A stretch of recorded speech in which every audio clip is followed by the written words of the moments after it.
Marguerite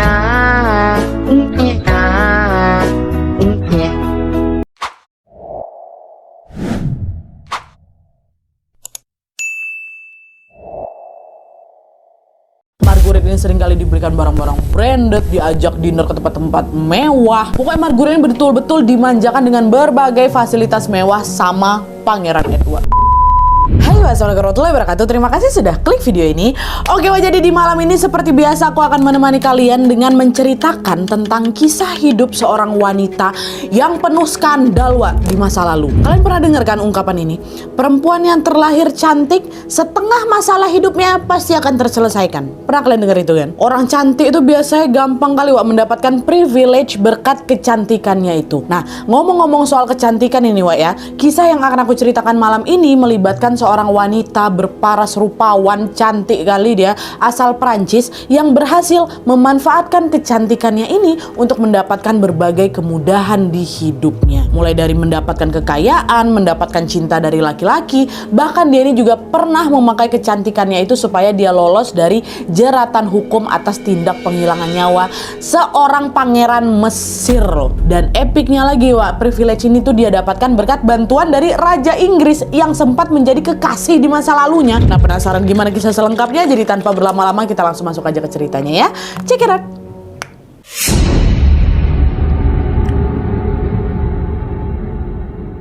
Oke, jadi kisah yang akan aku ceritakan malam ini melibatkan seorang wanita bernama Marguerite Maria Elibert atau biasanya dipanggil Marguerite. Nah, dia ini lahir pada tanggal 9 Desember tahun 1890 di Paris, Prancis. Ayahnya bernama Firmin Elibert, dia bekerja sebagai seorang kusir, sementara ibunya bernama Mary Around, bekerja sebagai asisten rumah tangga atau ART. Nah, Marguerite ini punya adik laki-laki berusia 11 tahun lebih muda, tapi nggak diketahui namanya siapa. Nah, pada masa itu keluarga Marguerite ini tergolong sebagai keluarga miskin di kalangan masyarakatnya Prancis. Selain hidup kekurangan, keluarga mereka ini juga tidak begitu harmonis rupanya. Puncaknya pada suatu hari mereka ini mengalami suatu musibah di mana adiknya Marguerite itu meninggal dunia akibat tertabrak truk waktu dia lagi main. Nah, kematian adiknya itu membuat Firmin sang ayah ini menyalahkan Marguerite karena dia itu dia ini dianggap tidak bisa menjaga adiknya dengan baik. Nah, selain dia menyalahkan Marguerite, Firmin ini juga mengirim Marguerite ke asrama khusus perempuan yang bernama Sister of Mary supaya dia ini lebih bisa disiplin gitu dalam berperilaku. Nah, di sekolah itu ternyata Marguerite itu nggak cuma diajarkan tentang kedisiplinan aja di asrama tapi dia ini juga dipekerjakan sebagai asisten rumah tangga di rumah orang-orang kaya. Entah apa alasan pihak asrama itu melakukan hal itu, tapi yang jelas pada saat dia ini bekerja sebagai ART, Marguerite ini dikabarkan hamil di usianya yang baru menginjak 16 tahun. Nah, kehamilannya Marguerite ini pun membuat pihak asrama jadi marah besar. Marguerite ini dianggap mencoreng nama baik asrama dan membawa dampak negatif bagi siswa-siswa yang lain. Karena alasan itu, pihak asrama pun akhirnya mengeluarkan si Marguerite ini dan memulangkan dia ke rumah orang tuanya lagi. Setibanya di rumah, mereka bilang itu kan ke orang tuanya, "Bapak, Ibu, mohon maaf, anak kalian ini sudah melanggar aturan. Dia hamil di luar nikah, Pak, Bu. Jadi mulai sekarang kami udah nggak bisa lagi nerima dia jadi murid di sekolah kami. Kami harus keluarkan Marguerite, makanya kami balikkan dia ke rumah," kata pihak asrama kayak gitu kan. Nah, dengar kayak gitu nggak mengamuk mak bapak ya. Terkejutlah mereka kan. Akhirnya dengan penuh amarah mereka mencecar itu Marguerite dengan berbagai pertanyaan. "Siapa yang udah ngamilin kau, Kok malah macam-macam di sana, Aku tuh pengen kau lebih disiplin, pengen kau berubah lebih baik. Ngapa pula aku jadi hamil? Siapa yang ngamilin kau? Di mana rumahnya? Biar ku datangin dia harus tanggung jawab, harus nikahin kau," kata bapaknya. Dan mendengar pertanyaan orang tuanya, Marguerite ini nggak buka suara, dia diam aja, dia nggak mau menceritakan siapa ayah dari bayi yang ada di dalam kandungannya itu. Nah, kebungkaman itu akhirnya membuat orang tuanya si Marguerite ini pun nyerah dan memilih untuk mengabaikannya. Adalah terserah kau lah pokoknya. Kalau anak kau tuh lahir kami nggak mau direpotin ya. Itu kata mereka. Bulan demi bulan pun berlalu hingga tibalah masa di mana Marguerite ini melahirkan seorang bayi perempuan yang juga cantik diberi nama Raymond. Nah, meskipun dia ini sudah melahirkan seorang bayi yang sangat cantik itu, pada masa itu Marguerite ini merasa dia itu belum siap jadi seorang ibu karena dia itu masih mau menikmati masa mudanya. Dan selain memang dia itu nggak siap secara mental, Marguerite ini juga belum mampu secara finansial untuk bisa menafkahi anaknya seorang diri. Dan alasan itulah yang akhirnya mendorong si Marguerite ini untuk menitipkan si Raymond bayi ini kepada orang lain. Dititipin dulu lah anaknya, entah diadopsi entah kayak gimana, pokoknya dititipin lah anaknya ke orang lain gitu. Setelah menitip anaknya di orang ini, Marguerite pun kembali menjalani masa hidupnya dengan penuh kebebasan. Kala itu Marguerite ini sering sekali menghabiskan waktunya di jalanan sampai akhirnya dia ini mulai terjerumus ke dunia prostitusi. Dan perlu kalian tahu, hal ini didukung dengan kelebihan fisiknya Marguerite yang memang dianugerahi wajah yang sangat cantik. Nah, kecantikan itu kemudian memikat seorang wanita pemilik rumah bordil high class. Ini rumah bordil yang tarifnya mahal kali lah, namanya Madame Dinar. Nah, si Madame ini pada saat melihat si Marguerite untuk pertama kalinya, Madame tuh langsung terpikat gitu dengan kecantikannya Marguerite. Dia langsung ngebatin, cantik juga anak ini, bisa nih dia kalau misalnya aku ajak jadi pegawai di rumah bordilku nih. Udah, akhirnya Madame ini pun segera langsung menghampiri Marguerite dan menyampaikan keinginannya. Dan seperti yang mungkin sudah bisa kalian duga Marguerite ini langsung menyetujui ajakan dari Madame Denard ini tanpa berpikir dua kali. Boleh Madame, nggak apa-apa, saya mau punya uang yang banyak, kata Marguerite kayak gitu. Nah, setelah setuju, Madame Denard pun mengajak Marguerite untuk datang ke rumah bordil high classnya itu dan mulai bekerja di sana. Dan pas dia baru beberapa hari aja bekerja di situ, Marguerite ini langsung jadi primadona di situ. Ada banyak sekali laki-laki kaya yang rela mengantri demi bisa tidur sama dia. Nah, awalnya Marguerite ini melayani mereka tanpa melibatkan perasaan sedikit pun memang. Sampailah tiba pada suatu hari di tahun 1907, ada seorang pelanggan yang berhasil mencuri hatinya Marguerite. Laki-laki itulah yang kemudian mengubah jalan hidupnya Marguerite ini secara drastis. Dimana sejak dia jatuh hati dengan si laki-laki itu, Marguerite ini mulai terlibat dalam berbagai skandal percintaan yang menghebohkan. Dari sinilah awalnya.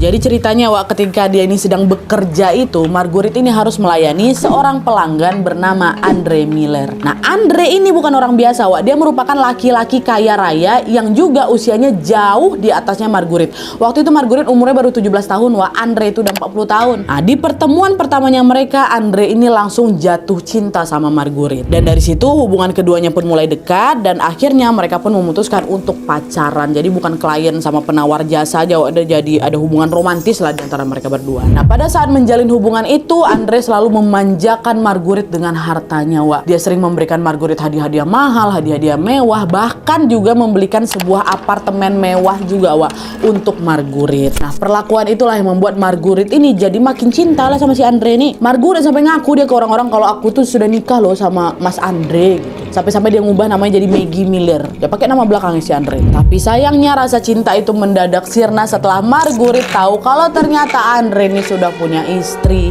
Dengan kata lain, Marguerite itu ya cuma dijadiin wanita simpanan aja sama Andre. Nah, fakta pahit itu tentu membuat si Marguerite ini kecewa dan akhirnya dia memilih untuk mengakhiri hubungannya sama si Andre. Nah, setelah dia berpisah sama Andre, bukannya dia jadi bahagia, Marguerite ini justru sering rasa kesepian gitu loh. Nah, hal ini terjadi karena Marguerite kehilangan semua kemewahan yang biasanya diberikan sama Andre. Lalu karena memang Marguerite ini tidak mau menurunkan standar hidupnya, dia pun mulai mencari lagi laki-laki kaya lain yang bersedia untuk mencukupi semua kebutuhannya. Udah biasa dia di treatment dengan kemewahan sama si Andre, kan dia nggak mau turun level. Akhirnya dia cari lagi nih laki-laki kaya. Nah, di situ Marguerite pun akhirnya berkenalan lagi dengan seorang bangsawan asal Inggris. Nah, inilah dia, Pangeran Edward VIII, Dia kenalan sama Pangeran Edward VIII. Nah, waktu itu Pangeran Edward ini masih berusia 23 tahun, Dan waktu itu juga lagi bertugas di Paris sebagai seorang prajurit di Perang Dunia Pertama. Nah, setelah beberapa bulan tinggal di Paris,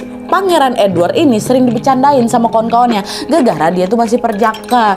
Padahal nih katanya nih, yang menurut budaya mereka di usia segitu Pangeran Edward tuh seharusnya sudah pernah berhubungan gitu dengan seorang wanita. Ini kok masih perjaka kayak gitu tuh budaya di sana, ya. Dan hal itulah yang mendorong Pangeran Edward ini untuk pergilah itu ke rumah bordil high class milik Madame Dinar tadi tuh. Nah, di rumah bordil itulah Pangeran Edward ini bertemu dan langsung terpesona dengan seorang wanita yang sangat cantik kali, yang tidak lain tidak bukan itulah si Marguerite. Tanpa berpikir dua kali, Pangeran Edward ini pun langsung memilih Marguerite untuk menjadi wanita pertama yang berhubungan sama dia. Nah, ternyata hubungan Pangeran Edward dan juga Marguerite itu nggak berhenti di rumah bordil itu aja, karena sejak malam itu keduanya pun mulai dekat sampai akhirnya sepakat buat pacaran. pacaran deh sama Pangeran Edward nih Wak. Dan sama seperti kekasih sebelumnya, Pangeran Edward ini juga tidak segan-segan memberikan sebagian hartanya untuk Marguerite Wak. Marguerite ini seringkali diberikan barang-barang branded, diajak dinner ke tempat-tempat mewah. Pokoknya Marguerite ini betul-betul dimanjakan dengan berbagai fasilitas mewah sama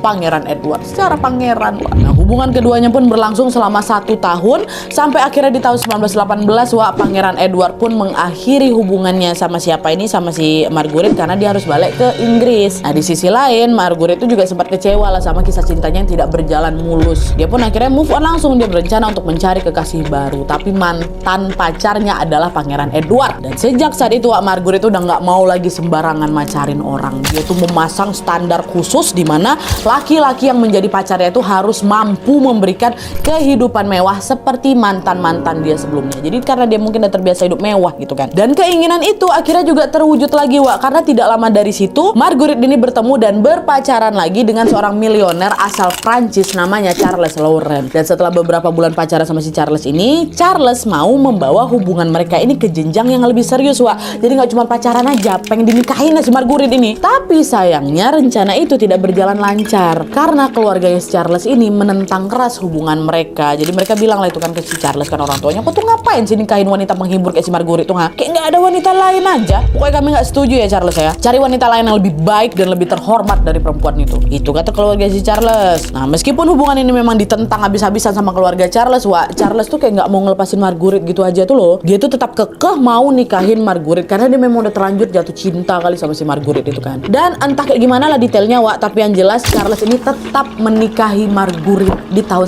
1919 di Prancis. Menikah mereka. Nah, setelah menikah Wak, Marguerite pun baru tahu kalau ternyata Charles ini memiliki karakter yang sangat berbeda dengan dia.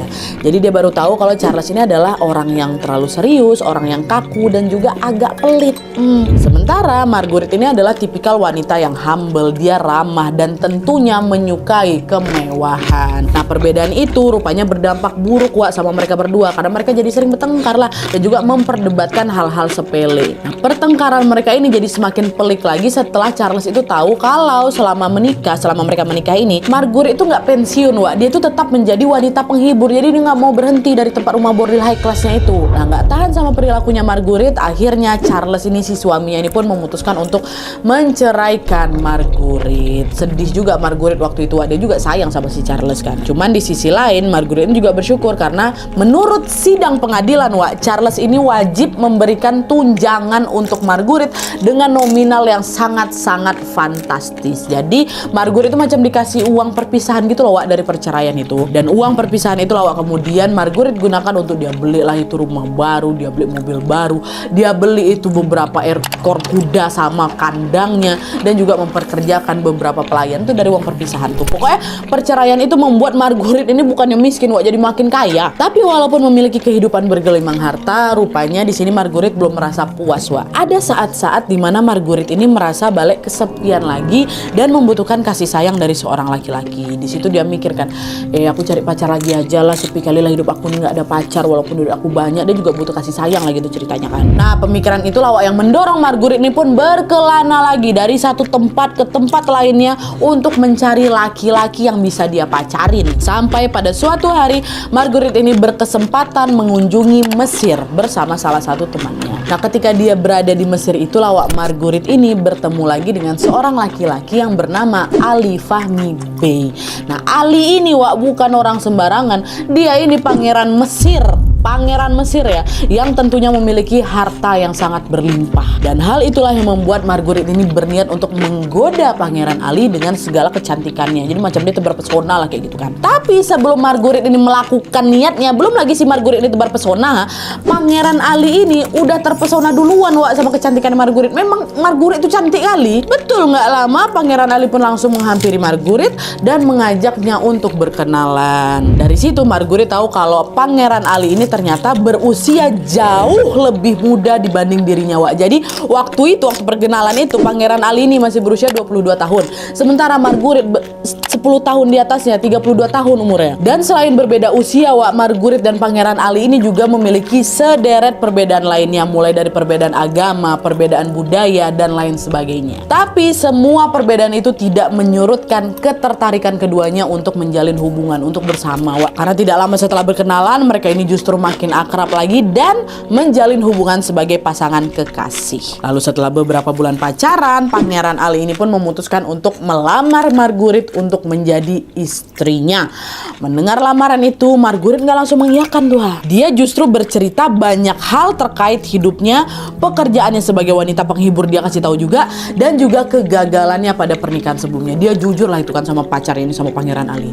Dan setelah dia bercerita panjang lebar, Marguerite ini nanya lah, kamu berubah pikiran nggak sama semua masa lalu aku? Aku nih bukan wanita baik-baik loh. Kamu jadi nggak nih nikahin aku setelah aku dengar semuanya? Kata Marguerite kayak gitu kan. Pangeran Ali bilang, aku nggak peduli sayang sama masa lalu kau. Aku masih tetap mau nikahin kau. Kata dia gitu. Tapi Wak, meskipun dia ini tidak keberatan dengan masa lalunya Marguerite, Pangeran Ali di situ mengajukan 3 persyaratan untuk Marguerite. Yang pertama, Marguerite ini harus berhenti dari pekerjaannya sebagai wanita penghibur. Ya. Terus yang kedua, Marguerite ini harus masuk Islam dan dia ini juga harus mau pindah ke Mesir. Dan yang terakhir, Marguerite ini harus mengizinkan Pangeran Ali apabila dia ingin menikah lagi atau poligami. Itu 3 syarat dikasih sama Pangeran Ali. Dengar persyaratan itu, setuju Marguerite. Setuju. Tapi Marguerite ini juga ngajukan persyaratan lain.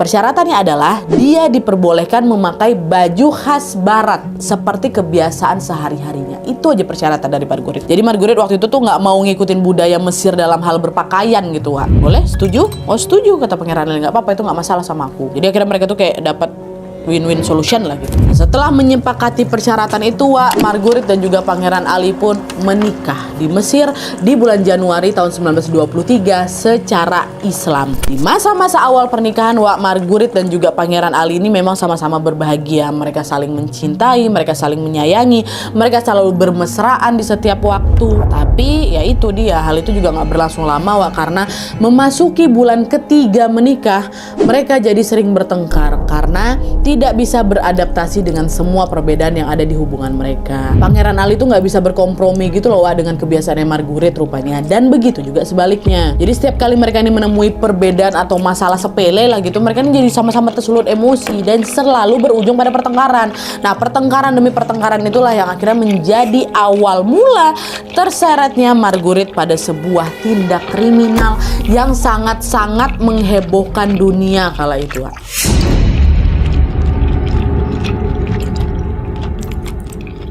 Jadi nih, Wak, ya, karena seringnya bertengkar, pada suatu hari Pangeran Ali ini bilanglah ke Marguerite, kayak kita nih butuh hiburan, nah kita nih butuh liburan, biar kita nggak bertengkar terus. Ayo kita liburan ke Inggris yuk, kata si Ali. Nah, oh boleh yang aku setuju, kata Marguerite kan. Nah, setelah setuju, di bulan Juli tahun 1923, keduanya pun terbang lawak ke London demi bisa memperbaiki hubungan pernikahan mereka. Dan setibanya di London, mereka menginap di sebuah hotel mewah yang bernama Hotel Savoy selama beberapa hari ke depan. Awalnya liburan itu berjalan lancar aja memang, Wak, mereka kembali harmonis dan tidak lagi bertengkar seperti sebelum-sebelumnya.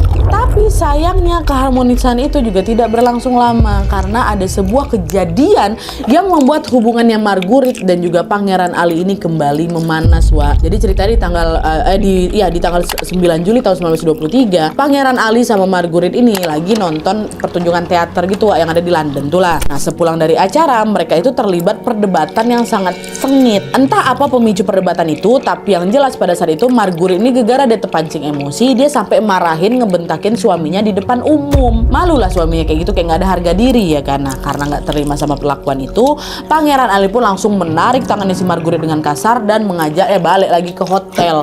Terus setibanya di hotel, bukannya membaik, lanjut lagi bertengkar kayak gitu, Wak. Yang ada makin panas lagi. Nah, dengan emosi yang memuncak, Marguerite pun akhirnya nekatlah di situ. Dia ambil pistol, ditembaknya itu Pangeran Ali secara membabi buta, Wak. Tekap! pada langsung Pangeran Ali. Nah, di sisi lain setelah mendengar ada suara tembakan di area hotel itu, petugas hotel pun langsung mendatangi kamarnya Marguerite. Dan begitu pintu dibuka, di sanalah mereka melihat Pangeran Ali sudah sekarat dengan luka tembak di bagian leher, kepala, dan juga punggungnya, Wak. Petugas itu pun langsung memanggil ambulans, panggil juga polisi ya kan, untuk membawa Pangeran Ali ke rumah sakit dan juga untuk memeriksa keadaannya di sana. Tapi sayangnya, Wak, sebelum sampai di rumah sakit, Pangeran Ali ini sudah menghembuskan nafas terakhirnya di perjalanan, meninggal lakinya di situ gegara ditembak itu sama si Marguerite. Nah, setelah Pangeran Ali tewas, Wak, Marguerite pun langsung ditangkap sama polisi dan langsung dijadikan tersangka atas kasus penembakan suaminya. Dalam waktu singkat, Wak, tindak kriminal itu pun langsung menjadi trending topik di berbagai penjuru dunia. Publik pasti langsung bertanya-tanya waktu itu, kok bisa Pangeran Mesir loh, seorang kaya raya ini bisa dihabisin sama istrinya sendiri? Ternyata istrinya tuh mantan wanita penghibur pula. Nah, karena antusiasme masyarakat yang sangat besar, Wak, pengadilan Inggris pun segera langsung menyeret Marguerite ke persidangan 2 bulan setelah kejadian itu. Dan setelah sidang ini digelar, Wak, ribuan masyarakat Inggris pun berbondong-bondong itu semuanya mendatangi pengadilan untuk bisa menyaksikan sidang itu secara langsung. Bahkan nih, Wak, beberapa orang yang ada di sana juga sampai rela loh ngeluarin duit biar bisa masuk ke ruang sidang itu demi bisa bertatap muka sama Marguerite. Seheboh itu, nggak usah lah zaman dulu, zaman sekarang aja kalau ada pangeran mana lah itu ditembak sama istrinya mantan kayak gitu, apa sih kan juga heboh ya kan. Nah, selama persidangan itu, Wak, Marguerite ini nggak sendirian. Dia ditemani sama pengacara kondang pengacara kondang dari Inggris ya, namanya Edward Marshall. Dan seolah sudah berpengalaman, Wak, Edward ini pun membuat sebuah strategi licik supaya Marguerite ini bisa lolos dari jeratan hukum, yaitu dengan memposisikan Marguerite ini seolah-olah Marguerite lah yang menjadi korban. Jadi si Edward pengacara ini, Wak, bilang ke hakim kalau Marguerite ini terpaksa menembak Pangeran Ali karena Pangeran Ali sudah berniat untuk menghabisi nyawanya Marguerite, Pak Hakim. Dan selain itu perlu Pak Hakim tahu kalau selama menikah Marguerite ini selalu menerima kekerasan fisik dari suaminya. Dia sudah tersiksa sejak lama, Pak Hakim, kata Edward kayak gitu. Nah, rupanya, Wak, strategi itu membuahkan hasil. Pengadilan Inggris akhirnya memvonis Marguerite tidak bersalah, Wak, dan dia dibebaskan tanpa harus menjalani masa hukuman di penjara. Betulan langsung bebas dia. Padahal dia udah ngabisin nyawa orang loh, udah ngabisin nyawa suaminya loh ya kan. Keputusan itu tentunya menuai kontroversi dari berbagai pihak yang ada di sana, Wak, terutama dari kalangan bangsawan Mesir, tempat asalnya Pangeran Ali. Mereka menganggap kalau jelas Marguerite ini bersalah dan seharusnya dia diberikan hukuman yang setimpal, bukan malah dibebaskan. Tapi mau segimanapun masyarakat dan juga keluarganya Pangeran Ali ini, keluarganya bukan keluarga main-main, Wak, ya. Walaupun mereka sudah memprotes hal kayak gitu, pengadilan Inggris sudah mantap dengan keputusan mereka. Nggak bisa, pokoknya memang Marguerite ini nggak bersalah dan kami tidak berhak untuk menghukum dia, itu kata pengadilan. Dan karena keputusan itu juga sudah final, ya udah akhirnya keluarganya Pangeran Ali ini pun terpaksa menerimanya dengan lapang dada. Cuman, Wak, di sini tanpa mereka ketahui, ternyata Marguerite itu bisa lolos dari hukuman itu bukan berkat Edward aja loh, Wak. Itu tuh sebenarnya nih puncaknya itu berkat bantuan mantan pacarnya. Siapa dia? Pangeran Edward 8. Kok bisa? Nah, ini aku jelasin lah sedikit, Wak, ya. Jadi setelah ditangkap polisi, Wak, ternyata Marguerite ini ngirim surat. Waktu pertama kali ditangkap tuh, dia ngirim surat ke Pangeran Edward mantannya. Nah, di surat itu Marguerite minta tolong supaya dia ini dibebaskan dari jerat hukum, dan kalau kau mau nolongin aku, Pangeran Edward, aku bakal menyebar luaskan rahasia tentang keluarga. Jadi ternyata dulu waktu mereka pacaran, Wak, Pangeran Edward ini kayak jadi sering curhat lah gitu kan, tentang aib-aib kerajaan Inggris, termasuk juga aib tentang keluarganya. Nah, curhatan itulah, Wak, yang akhirnya dipakai Marguerite untuk mengancam Pangeran Edward. Kau bantu aku nggak? Kalau nggak aku sebarkan nih aib-aib nih. Nah, karena khawatir aib itu tersebar luas, Pangeran Edward ini pun akhirnya mengirimkan pengacara terbaik yang dimiliki oleh kerajaan Inggris untuk bisa mendampingi proses persidangannya Marguerite. Siapa pengacara itu? Itulah tadi si Edward Marshall tuh. Itu kiriman dari Pangeran Edward, Wak. Memang betul kan lolos dia dari jeratan hukum.